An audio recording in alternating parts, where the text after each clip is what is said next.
Hi, Gar. Thank you for accepting my invitation to this interview and for being here with me today. Of course. I mean, I had, there was a lot of people. I mean, Tom Hanks was saying he wanted to talk, but I said, no, no, no, no. I got something already scheduled for this time. So I'm happy to And be here. Garr Reynolds is one of the most influential personalities in the presentation industry. In 2005, he started Presentation Zen, a blog where he shared his tips and tricks on how to improve presentations both within organizations and for personal use. He's the author of best-selling books including the award-winning Presentation Zen, Presentation Zen Design, and The Naked Presenter.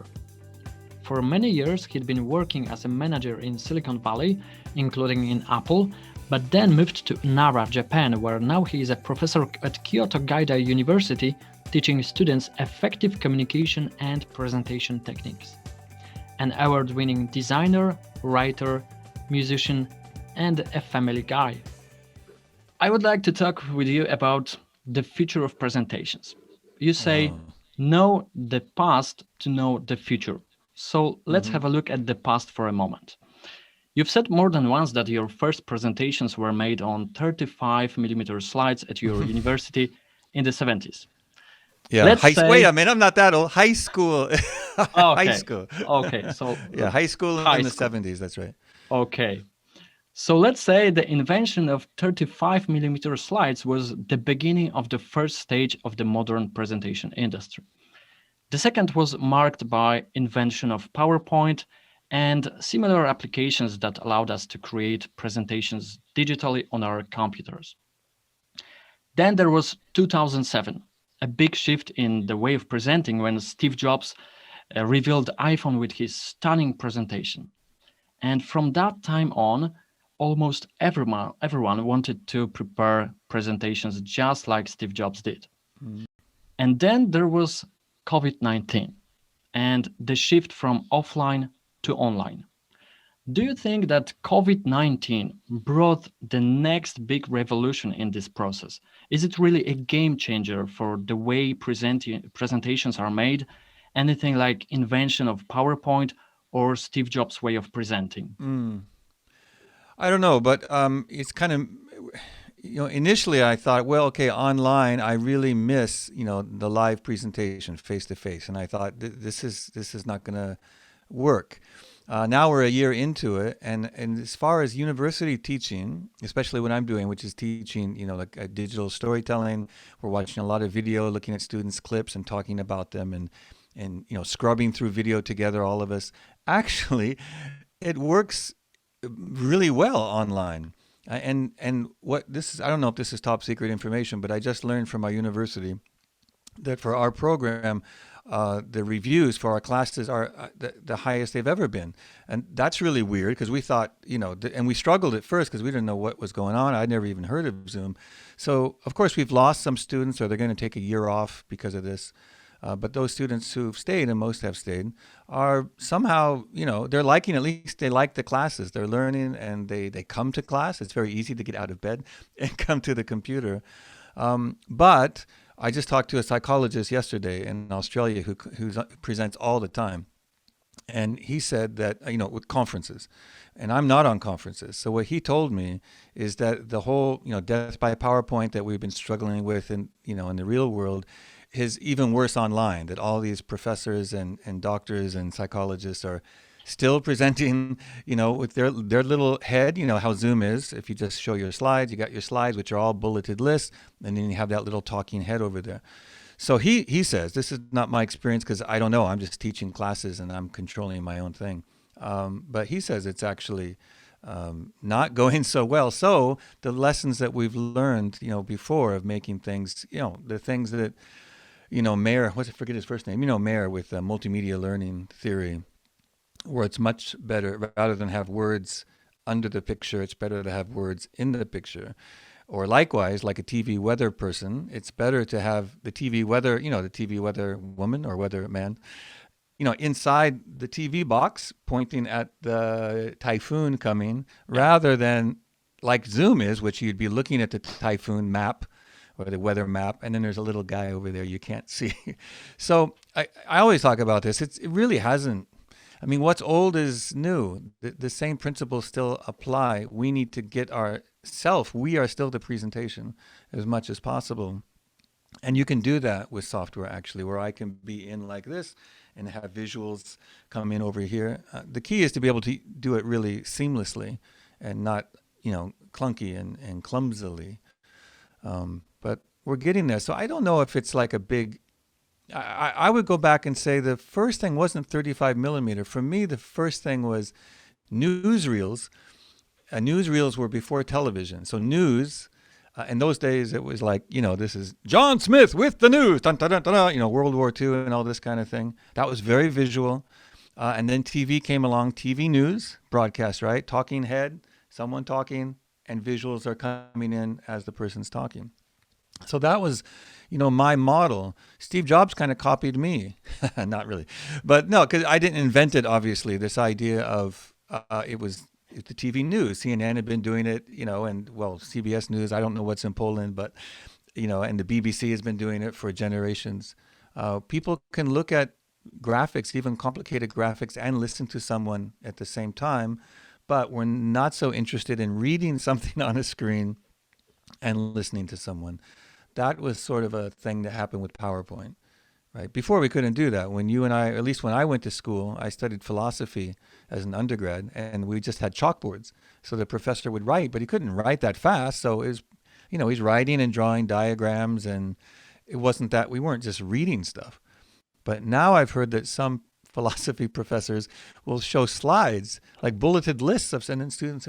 It's just, you've taken all the fun out of it. You've taken all the engagement out of it. So that was a rambling answer, but I don't have notes. Okay, thanks.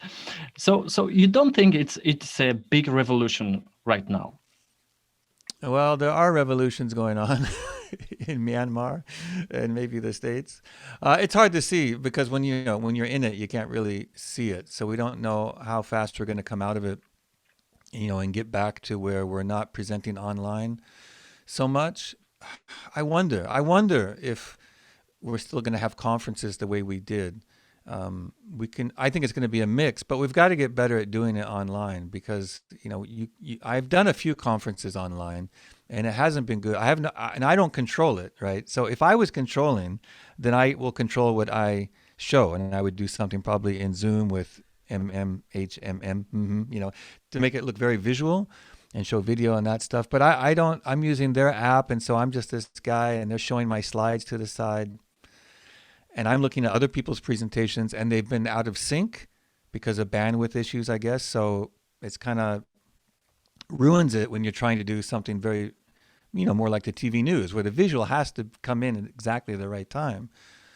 So one thing that might happen, and I was teaching students this, is people getting better at making video overall. Video is to be shown later, to be put up on YouTube or whatever. Not in real time, but just getting better at recording your presentations. So understanding how to do that, and again, like the TV news. And teachers can do this for their students to watch later. So that's going to change, I think. It's amazing how bad we are at it in 2020. That most people hadn't gotten better at making videos, right? So maybe I think that will be a change. Looking back, people are more literate about visual communication and making standalone videos and storytelling. I don't know. I mean, I'll ask you, what's the difference? My slides are basically, I've gone through them for my presentations. I do it basically the same way.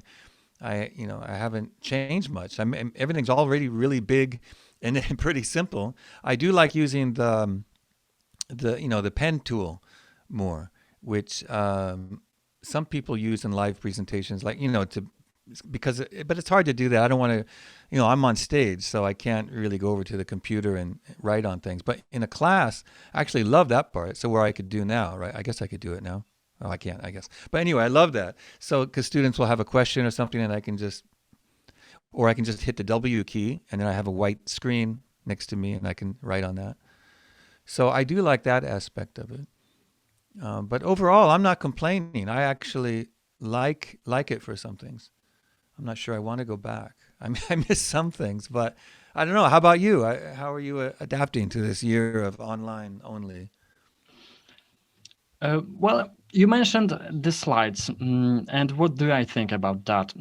The most important element of every presentation was always this, not the slides, but Mm-hmm. the presenter and the audience and the Right. interaction between them. Mm. Slides were just visual aids. But now we have online presentations, and the presenter is only a small rectangle in the bottom right corner of the screen. Mm-hmm. So Mm. slides are what we focus on much more often, we as the audience. So I think that the interaction between the presenter and the audience is still the key element of the presentation, but slides are more important than ever before. Now they must be tidy, visually appealing, and engaging because all the shortcomings of slides are clearly visible. Oh yeah, no, I agree with you. I think that's true. I can't disagree with that. So when I come on, no, I agree with that. So when I come on for, let's say, recently I did a 10-minute presentation where I was just one of many, but I've come in for 10 minutes, and so I could have something like this. So when I'm on, it's in my slides are inside. So hello everybody, genki desu ka? I was situated more. I can't do it now, but I would be more more over here. So it's like the CNN broadcaster, right? So as I'm talking, you might not know who I am. So my name is Garr Reynolds. That's very strange, and on and on and on. I come from here, actually, right here in the United States, right? So you can do things like that. Or I'm in the space station, so I gotta, hey, how you doing out there? You all right? So you can have a lot of, and it's not well. I've gone to green screen. So you can have a lot of fun with it. So, but for doing that, I have a lot of slides. And if there was something, I don't have anything complicated, but if I had something like, I don't have anything complicated, but you could have something more complicated and then just spend time with it. I mean, you could, okay, I could ask you, so where is Brazil, and we could all kind of, actually, you could draw on this, right? I think you can draw over me I think I would right have now. to share the screen and then Oh, I could draw anyway, it. yeah. Yeah, I'm not sure how it works now. But anyway, this you could, as a speaker, have more complicated things that everyone can see. I mean, this would be, I guess, what if I go to speaker view? Oh, I'm in gallery view. I see. Oh, I'm in speaker view now. I see. Now that's quite big. Wait a minute. Oh, yeah, I don't have control of the pen tool, do I? But anyway, it's big enough, right? If you look at speaker view, I had it on gallery view. That's my problem. But it's big enough to see I'm from over here. And you have to get like the weather person. You have to be good at pointing at things. But anyway, I would agree with your assessment. So you use quite a lot of slides in your presentations. So you don't Yes. count your presentations with slides, but with time, Hmm. right? Well, of course, it's the number of slides is not important. That's always been the case. I mean, yeah. I mean, that's like asking how many frames per second for the movie, or how many scenes. How many scenes were in that new Star Wars movie? Like scenes? What are you talking about? If Oh, it's any good, no one knows how many slides. I mean, so what would you say to some manager from a company that says to his colleague, make this presentation only 10 slides? yeah. Uh, yeah, I mean, if they're not enlightened and you don't have time to explain to them, I mean, I like limitations. So if that's the rule, but again, it's sort of like talking about the existence of God or whatever. It's like first you have to have a definition. What do you mean? So when you say PowerPoint slides, what do you mean? Because I'm thinking what he means is very wordy, dense material, right? So in that case, 10 slides is nothing. That's like a few titles and maybe a few maps. So yeah, that's the problem. So I think when he says 10 slides, he or she probably means let's keep it simple and basic, right? I mean, you have to go back. It's not about the number of slides, but I mean, I love that as a limitation if that's a rule. Like Pechakucha with his 20 slides, or you could say 10 slides, and then you can do whatever you want. There's a great TED talk about ghost maps. Forget the guy that's the author of the book called Ghost Maps about the cholera epidemic in London.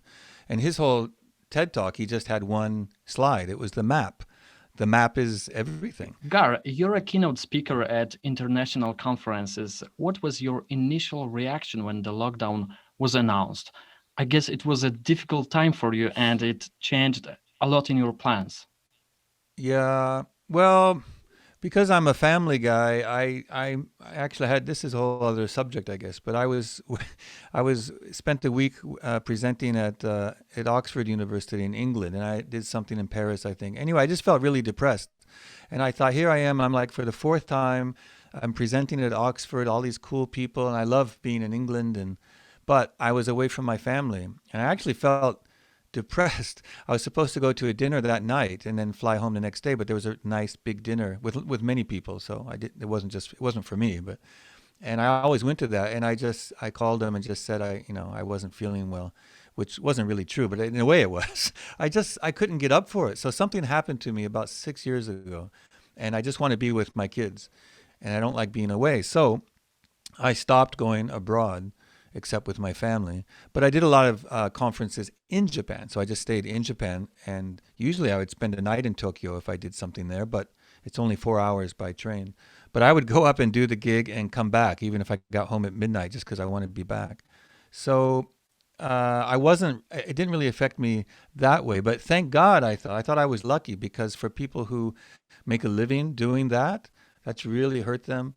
A friend of mine just opened up a business not in speaking, but anyway, she became quite a famous YouTuber. She has a YouTube channel, and it's a cooking show, and she's doing very well. She's making really good money. She's written a book. She's doing very well. And what she told me was, thank God, it was just good timing, because the pandemic doesn't hurt her at all.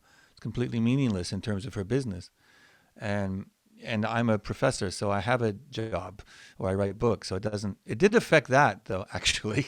It affected people stopped buying books. You would think they'd buy more books, but at least they didn't buy presentation books for the first time, which is weird.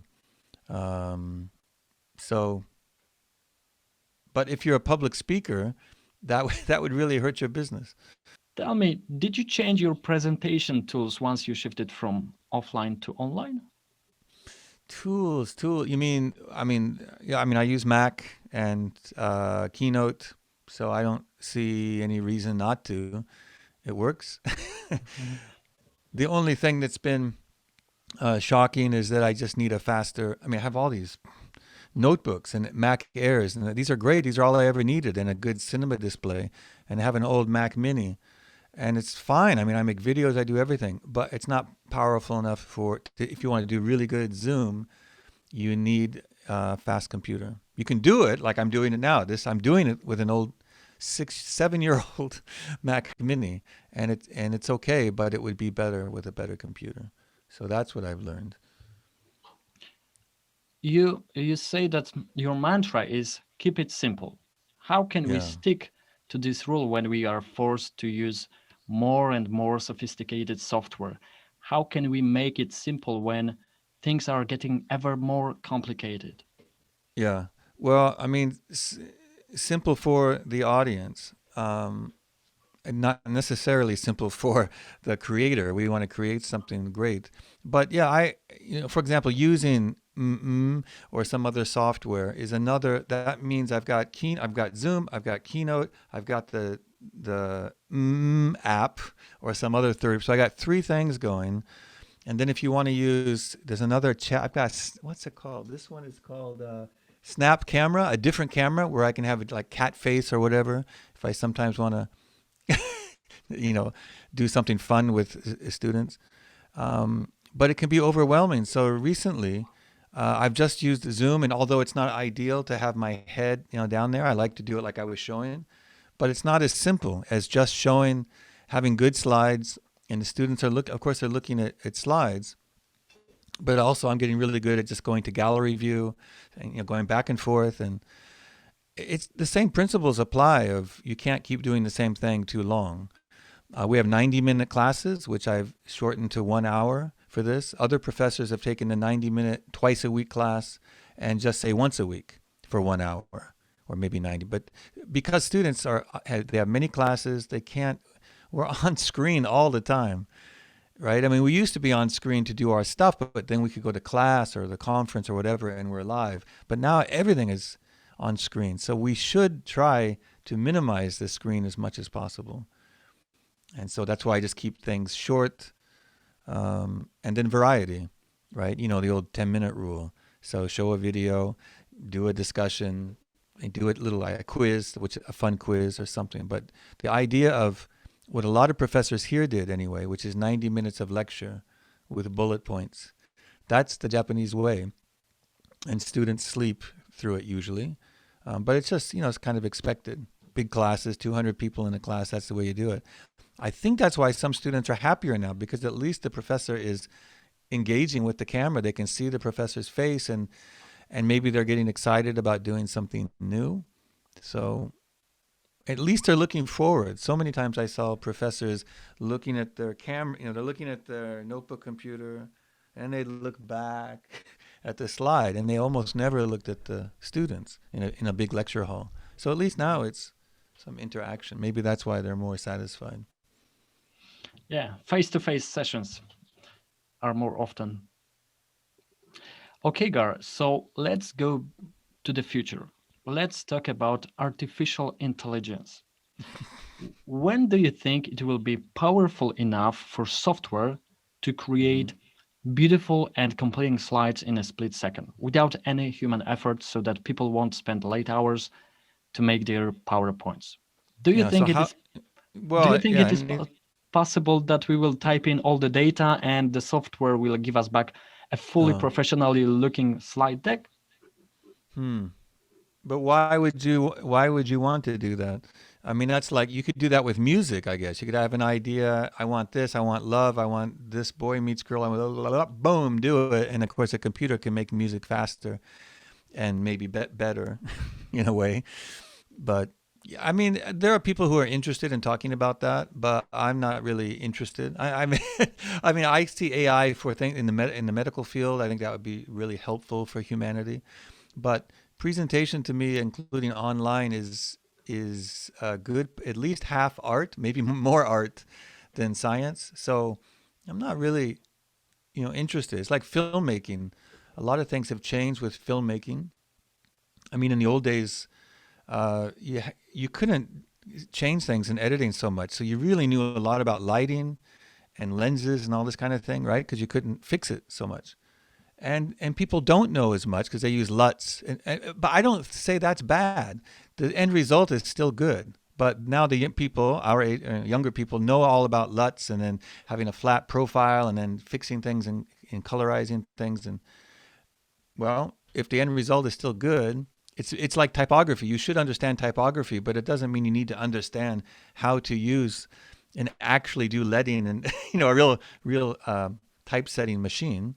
It's good to know about them and where it came from, of course, to be a real artist. But so AI, as much as it can help things, I just want faster computers that will actually, render things that look nice. Like this, my hand doesn't look nice here. Look at all that green screen. So, but in terms of the creative aspect, I can't think of anything offhand. But I guess I'm just old-fashioned. I'm not really interested in the in how technology so much can. I'm really more interested in kind of helping students understand the fundamentals of human interaction and the story and emotion and visual communication, which is, classic things haven't really changed so much. I mean, all the, Gestalt principles is really good to know. Most people don't know these things. And most people don't even know how to write well, for example. I mean, we hope everyone can read and write. But even so, most people who can read and write are still not good at writing, right? Writing a book or essays. And likewise, it's worse actually with visual communication. You would think everyone has a smartphone and everyone uses the apps. But when I ask students to make their first movie without I don't give them any advice. And, they're I don't say they're terrible. They're sometimes sweet and they're honest. But it's just a mess, a visual mess. But they can learn it. And then after a semester, actually after a few weeks, they're so much better, and their creative juices come out, and they've learned a few principles and they love applying them, and and they love it that they find, hey, I'm a creative person. I could do something creative. No one ever asked me before. Garr, the third edition of your book Presentations Zen was released last year. It is the most popular book on presentations, I guess. Can you please tell us what our viewers can find in there in terms of presenting in the new era? Yeah, well, I mean, if you have the second edition, should you get the third? Well, all the most of the pictures are different. Most of the examples are different. For example, still back in 2012 when the second edition came out, Yontai-san is Japanese. 4x3 slides were standard. Now there's no 4x3, so I changed almost everything to 16:9 with different examples.